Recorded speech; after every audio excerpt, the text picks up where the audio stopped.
नमस्कार साथियों, स्वागत है आप सभी का अंकित इंस्पायर्स इंडिया पर। मैं हूं अंकित अवस्थी। भारत की राजधानी दिल्ली में सोमवार की शाम एक ब्लास्ट होता है और यह ब्लास्ट कन्वेंशनल तरीके से ना होकर अब तक प्राप्त जानकारियों के अनुसार एक गैस सिलेंडर का ब्लास्ट दिखाया जाता है। हालांकि उसके पीछे आत्मघाती हमले के ऊपर बहुत ज्यादा जोर दिया जा रहा है कि आतंकी ने खुद को उड़ा लिया। यह खबर सोमवार तक चली। अगले दिन यानी मंगलवार को देश के प्रधानमंत्री भूटान की यात्रा पर जाते हैं और भूटान की यात्रा पर दोपहर में भाषण देते हुए कहते हैं कि जो भी जिम्मेदार हैं उन्हें पनिशमेंट दिया जाएगा। उनके भाषण के मात्र घंटे भर के भीतर भीतर पाकिस्तान की राजधानी इस्लामाबाद में सेम उसी तरह का एक ब्लास्ट होता है और 12 लोगों की मौत हो जाती है। ये वो तस्वीरें हैं जो आपके सामने हैं। कार में ही ब्लास्ट होता है, बिल्कुल इस्लामाबाद के उतने ही सिक्योर और सेंसिटिव जोन में होता है जहां ये ब्लास्ट हुआ। वो जगह कोर्ट का परिसर था और उसके बाहर हुए इस ब्लास्ट की तस्वीरों को आप यहां पर आते हुए देख सकते हैं। और यहां पर ब्लास्ट जो हुआ उसको करने के लिए सुसाइड बॉम्बर का इस्तेमाल किया। हेडलाइन बनती है, suicide bombing in Pakistan capital kills 12 raised regional tension. और इसकी वजह से क्षेत्रीय दिक्कतें बढ़ सकती हैं। यह बात इतना तेजी से होना कि सोमवार को हमारे देश में ब्लास्ट देश की राजधानी में और मंगलवार मतलब कि कुछ ही समय बीता होगा, मुश्किल से 18 घंटे, और पाकिस्तान की राजधानी में ब्लास्ट होना इंटरेस्टिंग है। पाकिस्तान में वैसे तो बहुत ब्लास्ट हो रहे हैं, लेकिन देश की राजधानी में ये एक 10 साल के लंबे अंतराल के बाद हुआ ब्लास्ट कंसीडर किया जा रहा है।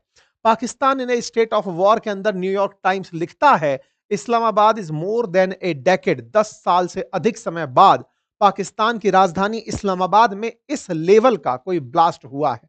अर्थात जिस तरह से भारत की राजधानी में ब्लास्ट लंबे समय से नहीं हुआ था, बिल्कुल वैसे ही पाकिस्तान की राजधानी में भी ब्लास्ट नहीं हुआ था।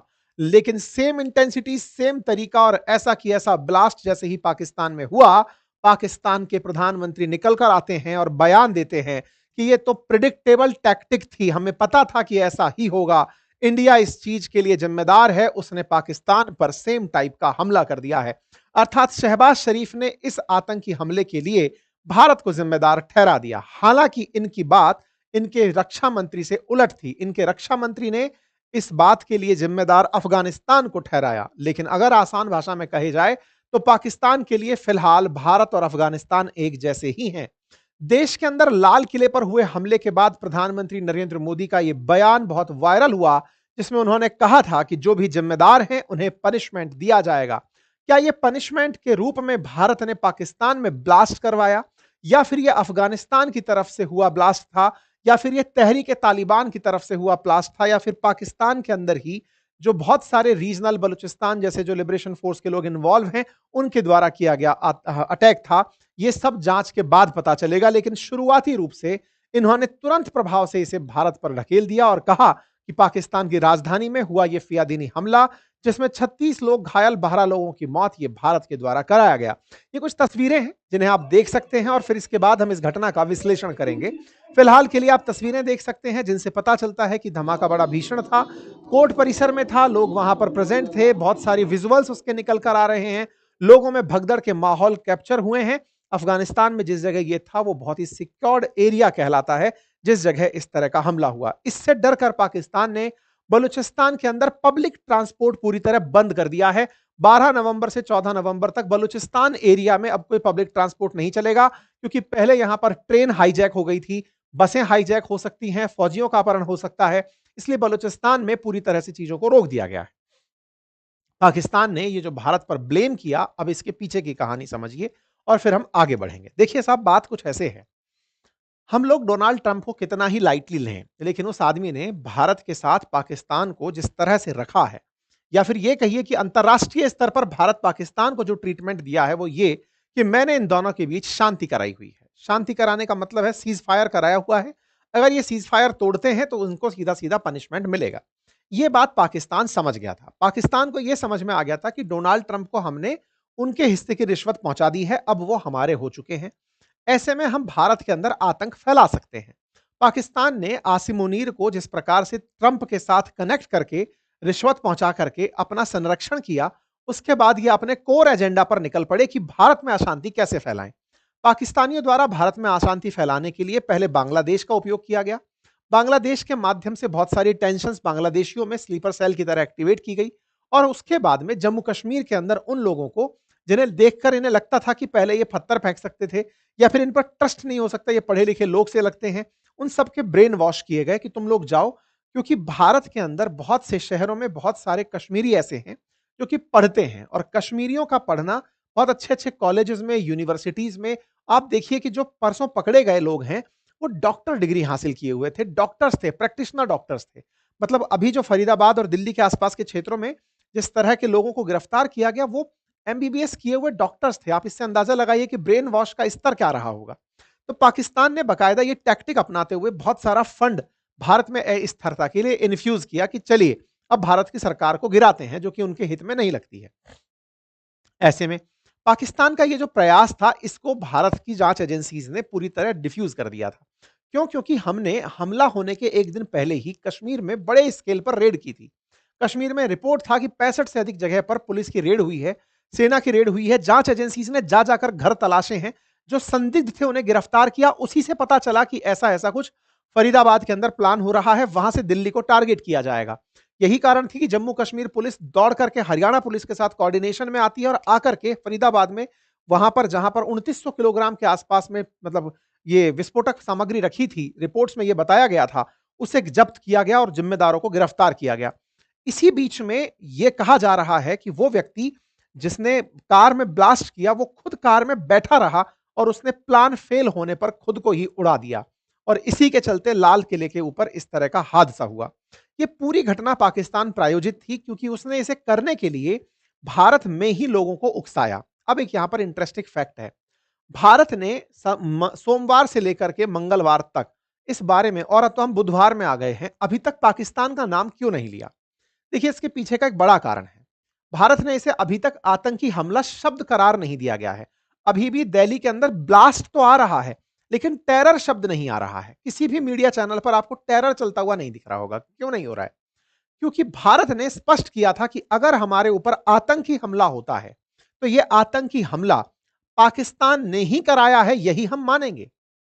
भारत ने इसे आतंकी हमला अगर करार दे दिया, तो हमारी सरकार के ऊपर एक मजबूरी आ जाएगी कि वो बदला ले और बदले के अंदर ऑपरेशन सिंदूर को कंटिन्यू करे।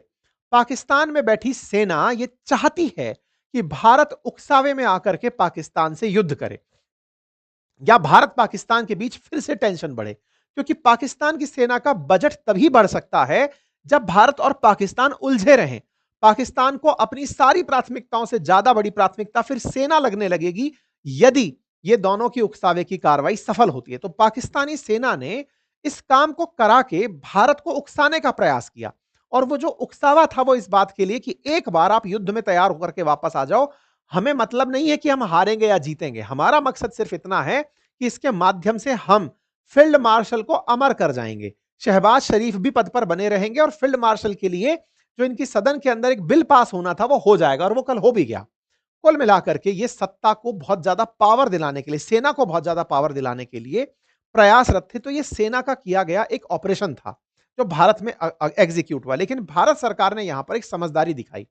वो पूरे टाइम में कहीं पर भी इसको आतंकी हमला करार नहीं दी। ब्लास्ट आया, ब्लास्ट के जिम्मेदार कारक आए, लेकिन अगर हम आतंकी शब्द यूज कर देते तो तुरंत हमारा सारा ध्यान हटा करके हम ऑपरेशन सिंदूर को कंटिन्यू करने पर लगा देते। ये स्मार्टनेस हमने क्यों दिखाई? हमने इसलिए दिखाई क्योंकि अगर हम उनके उकसावे पर फिर से हम वही किए, तो फिर से वो डोनाल्ड ट्रंप निकल कर आएगा और कहेगा कि मैंने सीज फायर कराया।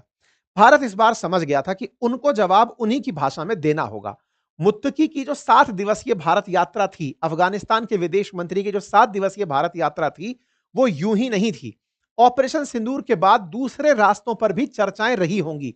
दूसरे रास्तों की चर्चाओं का मतलब था कि भविष्य में अगर घी सीधी उंगली से नहीं निकला तो क्या टेढ़ी उंगली करने में तुम हमारी मदद करोगे?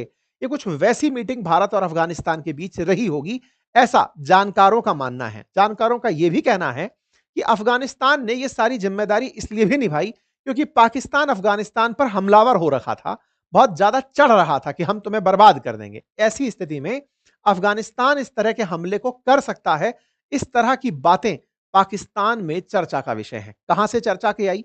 तो ख्वाजा एम आसिफ जो कि पाकिस्तान के रक्षा मंत्री हैं, उनसे इंटरव्यू के दौरान पूछा गया तो उन्होंने सीधा कहा कि यह अफगानिस्तान के द्वारा कराया गया प्रयास है और ऐसे में उन्हें पनिशमेंट मिलेगा। ये एक्ट ऑफ वॉर है, ये युद्ध जैसा है। अब देखिए इंटरेस्टिंग फैक्ट क्या है। यहां पर पाकिस्तान के प्रधानमंत्री और रक्षा मंत्री दोनों के बयान उलट हैं। प्रधानमंत्री भारत पर आरोप लगा रहे हैं और रक्षा मंत्री बलूचिस्तान के अंदर और अफगानिस्तान के ऊपर आरोप लगा रहे हैं कि यह पूरी तरह काबुल की तरफ से हुआ एक संदेश है।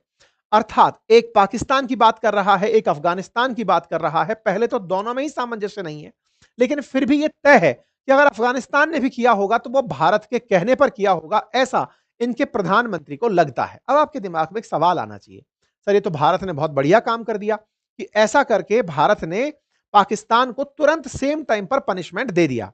लेकिन साथियों यहां पर एक और खेल है और वो ये है, एक और एंगल है और वो समझना हमें जरूरी है, और वो ये कि पाकिस्तान पर यह हमला हो सकता है भारत ने कराया ही ना हो। आप पूछे ये कैसे कह सकते हैं आप?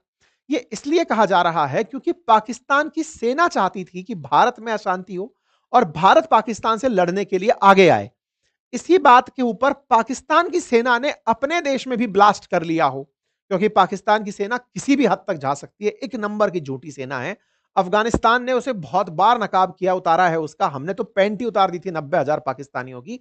अब सवाल यह है कि ऐसे में पाकिस्तान ने, अगर पाकिस्तान की सेना ने खुद ने ही यह हमला प्लांट किया हो, यह बात भी बहुत ज्यादा इस समय चर्चा में है। कई पाकिस्तानी इस बात को उठा रहे हैं कि यह जानबूझकर पाकिस्तानी सेना द्वारा किया गया कार्य था। इसके पीछे दो मकसद थे। पहला कि ऐसा हमला कर दो जिसकी वजह से पाकिस्तानियों के अंदर ज्वार पनपे कि देखो भारत ने बदला ले लिया, चलो भारत से युद्ध करने चलते हैं, नंबर एक।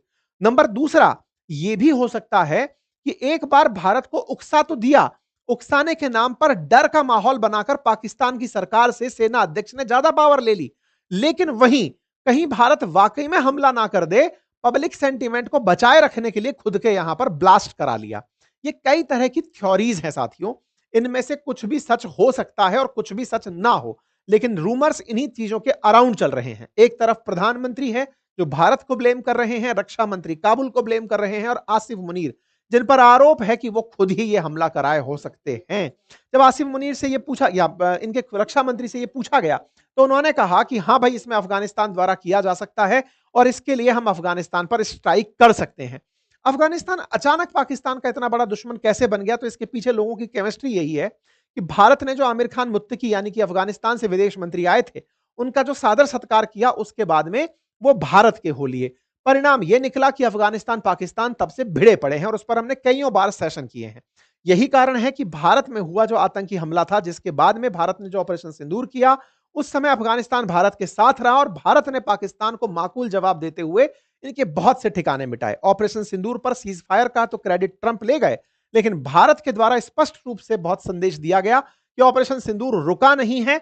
अगर कोई भी आतंकी घटना होती है तो उसे एक्ट ऑफ वॉर कहा जाएगा, पाकिस्तान को जिम्मेदार ठहराया जाएगा, ऑपरेशन सिंदूर कंटिन्यू रह जाएगा। इसीलिए इन्होंने अपनी तरफ से इसे एक्ट ऑफ वॉर करार देते हुए भारत पर ढील दिया। अब इसमें अमेरिका कहां बैठा है? देखिए, अमेरिका को भी पता है कि अगर ये दोनों झगड़ लिए तो अमेरिका की पावर फिर से फुस हो जाएगी। क्यों? क्योंकि ट्रंप की पावर को नुकसान पहुंचेगा, ये समझते हुए कि आप ही कह रहे थे सीज फायर कराया, ये तो लड़ लिए। तो ऐसे में इनकी तरफ से भारत में जो नियुक्त किए गए अभी एम्बेसडर हैं सर्गियो लिगोर, उन्होंने कहा कि भारत में जो टेरिबल एक्सप्लोजन हुआ, इंटरेस्टिंग है, ये भी इसको आतंकी हमला नहीं बताया, टेरिबल एक्सप्लोजन बताया और उस पर अपनी तरफ से कंडोलेंसेस दी। पाकिस्तान पर इसने टेररिज्म का अटैक बताया कि पाकिस्तान में टेररिस्ट का अटैक है। इससे क्या मायने निकाले जाएं? देखिए, भारत पर यह हमला ब्लास्ट का माना गया, यानी किसी ने कराया नहीं, इस तरह से दिखाया गया। पाकिस्तान में इसे टेररिस्ट अटैक बताया गया सो दैट पाकिस्तान के अंदर जो आतंकी समूह हैं उन पर बात डाली जा सके। अमेरिका अगर इसे भी ब्लास्ट कह देता तो इस ब्लास्ट की जिम्मेदारी में भारत का नाम आता, लेकिन भारत कोई टेररिस्ट स्टेट नहीं है, अर्थात भारत ने यह हमला कराया हो यह संभव नहीं है। यह बात यूएस एम्बेसी ने कर दी कि भारत ने नहीं, ये तो टेररिस्ट का अटैक है, हो सकता है टीटीपी ने कराया हो सकता है तालिबानियों ने कराया हो, बलूच लोगों ने कराया हो। इसे एक तरह से बचा लिया गया, यानी कि भारत पाकिस्तान को आमने सामने आने से अमेरिकी बयानों ने बचा लिया है। एक और बात, बीबीसी में यह बात मेंशन की गई है कि भारत के प्रधानमंत्री ने कहा था कि दिल्ली के ब्लास्ट के पीछे जो भी हैं उन्हें पनिशमेंट दिया जाएगा, और वो पनिशमेंट दिया जा चुका है। ये तमाम प्रकार के सोशल मीडिया पर चल रहे हैंडल्स हैं और पाकिस्तानी इस बात को बिलीव कर रहे हैं, नेता बिलीव करवा रहे हैं कि यह भारत के द्वारा कराया गया हमला है। अब चाहे जो भी हो, चाहे इन्होंने खुद को मारा हो या भारत ने इन्हें मारा हो। कुल मिलाकर मरे पाकिस्तानी इस बात पर सब बहुत खुश हैं। कुल मिलाकर बात यह है कि मौत का बदला दूसरे की मौत से लिया जा रहा है, लेकिन इसका अंततोगत्वा फुल एंड फाइनल सॉल्यूशन हो जाए, ये हर भारतीय चाहता है। पाकिस्तान रह रहकर बुझे हुए दीपक में बची हुई वो मतलब बुझते हुए दीपक में बची हुई लौ की तरह जो फड़फड़ा रहा है ना, इसे बढ़िया से फड़फड़ा दिया जाए, ये भारत का हर व्यक्ति चाहता है। भारत चाहता है कि ये जो आतंक का जो जनक है पाकिस्तान, ये इस लायक ही ना बचे। इसका जो भी मतलब ऑपरेशन करना है, चाहे सिंदूर नाम दो या जो भी नाम दो, कर दो भाई, ताकि ये पैदा ही ना कर पाए आतंकियों को, उसका फुल ट्रीटमेंट मचा दो। आसिम मुनीर के द्वारा फिलहाल के लिए कहा जा रहा है कि उसने अपने ही सैनिकों की बलिदान दे दिया है इस आतंकी हमले को खुद पे देश पे करा के, ताकि बवाल ना कटे और उसके लिए जो बिल है जिसे सीनेट से पास कराना था वो पास करा ले जाए। 27th जो अमेंडमेंट था, फाइनली वो उसे फिर पास कराने में कामयाब हो गया। खैर जो भी है, भारत ने इनके द्वारा लगे हुए एलिगेशंस को बिल्कुल सिरे से दरकिनार कर दिया है कि पाकिस्तान के प्रधानमंत्री पगला गए हैं जो हम पर आरोप लगा रहे हैं कि हमने ऐसा किया है। इसकी तरफ दूसरी तरफ से कहा जा रहा है कि हमारी सुरक्षा एजेंसीज का कहना है कि सब कुछ शांतिपूर्वक तरीके से चलेगा, किसी को डरना नहीं है। इस बीच में टीटीपी निकल कर आता है, वो कहता है कि प्रेजेंट सर, हमने जिम्मेदारी ली है कि हमने मारा है पाकिस्तानियों को। लेकिन फिर टीटीपी पीछे हट जाता है कि नहीं, रहने दो, क्योंकि ख्वाजा जो ये है रक्षा मंत्री जो है यहाँ के पाकिस्तान के, वो अफगानिस्तान पर गर्म है। तो कुल मिलाकर हो सकता है कि आपको इस हमले के तुरंत बाद अफगानिस्तान पर गोलाबारी होती दिखे और भारत पाकिस्तान एक दूसरे से झगड़ने से बच जाएं। अफगानिस्तान की तैयारियां जो भी हो, अफगानिस्तान सबको कंडोलेंसेस दे रहा है भारत और पाकिस्तान को कि भैया शांति रहनी चाहिए। अफगानिस्तान समझ ही नहीं पा रहा है कि ये दोनों लड़ रहे हैं, पिस हम खाए रहे हैं। खैर जो भी हो, कुल मिलाकर के भारत ने पाकिस्तान को सबक जरूर सिखाना चाहिए, तरीका उसका अपना हो। इसी वजह से दुनिया के देशों में टेंशन है। यूके ने एडवाइजरी जारी कर दी है कि भैया भारत जाओ तो समझ के जाना, पाकिस्तान जाओ तो समझ के जाना। एडवाइजरी जारी कर दी। बाकी आप लोगों को क्या लगता है कि ये किसका किया हुआ कार्य होगा? बन जाइए एकदम खोजी और बताइए कमेंट बॉक्स में कि क्या भारत ने पाकिस्तान में ये हमले का बदला लिया है, या फिर भारत के कुछ चाहने वालों ने अफगानिस्तान से बदला लिया है, या पाकिस्तान की सेना खुद को ही मार ली? आप बताइए कमेंट्स में अपनी राय रख करके। फिलहाल के लिए इतना ही। जानकारी पसंद आई हो तो साथियों से साझा करें, चैनल पर नए हैं तो सब्सक्राइब कर लें, और हाँ, यदि स्टॉक मार्केट में रुचि रखते हैं, म्यूचुअल फंड सीखना समझना चाहते हैं, स्टॉक मार्केट की ट्रेडिंग समझना चाहते हैं, तो हमारा एप्लीकेशन बातें बाजार की है, जिसका लिंक कमेंट बॉक्स में पिन है, वहां जाकर आप हमारे कोर्सेज देख सकते हैं। Thank you so much.